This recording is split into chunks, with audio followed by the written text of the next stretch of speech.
కత్లాపూర్ అనే గ్రామంలో ఇంద్రవెల్లి మండలం ఆదిలాబాద్ జిల్లా జనవరి 28 నాడు మహాపూజ మిశ్ర వంశులతే పూజింపబడుతుంది. ఇది ఆ ఆదివాసులకు ఆరాధ్య దైవం. దీనికి ఈ తెలంగాణ రాష్ట్రంలోనే కాకుండా ఛత్తీస్గఢ్, ఒరిస్సా, మహారాష్ట్ర, ఆంధ్రప్రదేశ్ నుంచి ఆదివాసులతో పాటు వేరే మతాలు కులాల వారు కూడా అందరూ దీనికి వస్తున్నారు. దీనికి అనేక విధాలుగా ఏర్పాట్లు, వారికి అసౌకర్యం కలగకుండా ఏర్పాట్లు చేయడానికి గౌరవ జిల్లా కలెక్టర్ గారు, ప్రాజెక్ట్ అధికారి మేడం గారు మరియు వంశ పెద్దలతో సమీక్ష సమావేశం నిర్వహించి అన్ని డిపార్ట్మెంట్లతో సమీక్ష సమావేశం మొన్ననే నిర్వహించడం జరిగింది.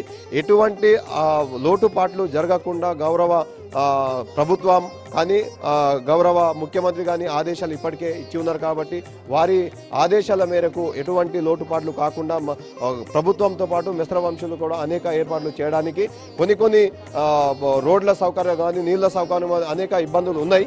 అయినా కానీ గవర్నమెంట్ ప్రభుత్వం దృష్టికి తీసుకుపోవడం జరిగింది. అది రేపో మాపో అవి కూడా కళ నెరవేరుతుందని మేము మిశ్ర వంశులుగా భావిస్తున్నాం.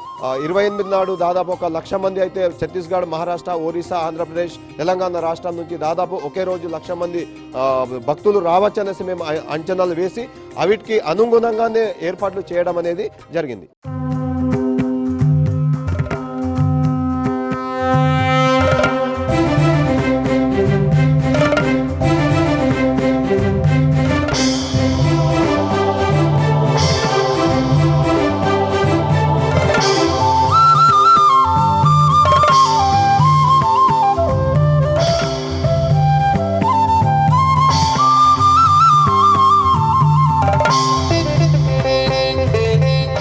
పుష్యమి అమావాస్యలు మిశ్రమ వంశం మరియు మా ఆదివాసీలు నెలవంక కాలుమొక్కి 3వ తారీఖు నుంచి పుష్యమి నెల ప్రారంభమైంది. ఆ ప్రారంభంలో మా కటోడా ప్రధాన్ 7 రోజులు మా కిస్లాపూర్ యాత్ర ఉన్నది అని మా మిశ్రమ వంశాలకు, మా సూర్యాలదారులకు 7 రోజులు 7 ముఖాములు చేసి తిరిగి వచ్చి ప్రయాణంలో ఈరోజు మేము గంగాజలం అభిషేకం కోసం, గంగాజలం కోసం పాదయాత్రలో మేము ఈరోజు డిసైడ్ చేసి ఇది 7 ముఖాములతోటి 17 తారీఖున గంగామాతకి అభిషేకం కలమడుగు దగ్గర హస్తనమడుగులో మేము పవిత్రమైన గంగాజలం సేకరించి అక్కడ తిరిగి ప్రయాణంలో మళ్ళీ 24 తారీఖున మా ఇంద్రాదేవి పూజ చేసి అదే రోజున మర్రి చెట్టు కాడ వచ్చి అక్కడ వచ్చి మేము 4 రోజులు దంతకథ చెప్పి మరియు 28 తారీఖున శ్రీ మా నాగోబాది పవిత్రమైన గంగాజలంతో అభిషేకం చేసి 28 తారీఖున మంగళవారము అయితే అభిషేకం చేసి పూజ ప్రారంభిస్తాం. మరియు అదే రోజు మా కొత్త కోడలకు భేటీలు ప్రారంభిస్తాం. భేటీలు తర్వాత మళ్ళీ ఏమంటే వేరే రోజు పెరుసాపేన్ పూజ ఉంటుంది, బాంటన పూజ ఉంటుంది. అక్కడి నుంచి మా జాతర ప్రారంభమవుతుంది.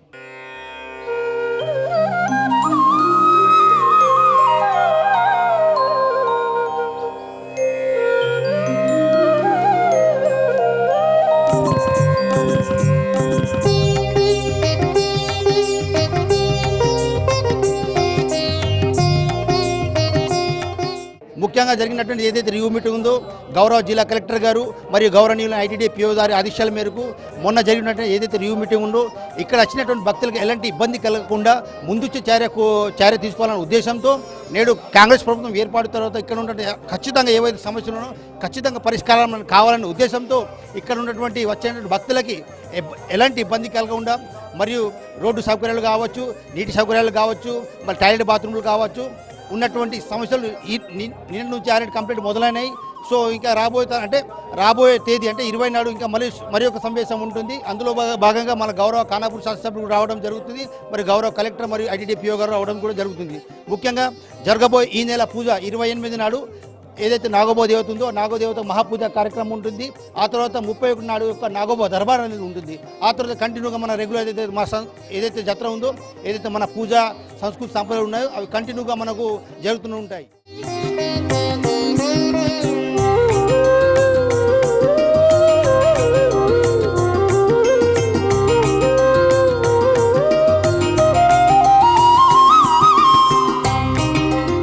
ఈరోజు మేము మా కలశం పట్టుకొని పాదయాత్ర గంగాకు వెళ్ళటం జరుగుతున్నది. అయితే ఈరోజు మకాం మన ఈ బట్టగూడెంలో మా చుట్ట ఆయన దగ్గర ఈరోజు మా మిశ్రమ కాకుండా ఇంకా వేరే ఆయన దగ్గర పోయి ఈరోజు పిట్టెమంగళం పక్కకు బట్టగూడలో ఉండటం జరుగుతుంది. బట్టగూడ నుండి వడగాం నుండి అట్లా బస చేస్తూ ఏడు ముఖంలో మేము అక్కడ గంగకు చేరటం జరుగుతుంది. 17 తారీఖు రోజు మేము అక్కడ గంగా తనం చేసి గంగా పవిత్రమైన జలం అక్కడ పూజ చేసి తీయటం జరుగుతుంది. జంగారం మండల కళ్ళమడుగులేవు అస్తన్ మడుగులో మేము పోయి గంగా మాతను మొక్కి గంగా పూజ చేసిన తర్వాత పవిత్రమైన జలం మేము తీసుకొని వచ్చి మహాపూజ అక్కడ తిరిగి పరిణామం మేము ఇంకా కాలినడకతో రాత్రి పగలు నడిచి వచ్చి ఇక్కడ బిర్సైపేట్ల పొద్దు ఎల్లక ముందు ఉంటాం. తర్వాత నర్సాపూర్లో ముఖం ఉంటాం రాంగా.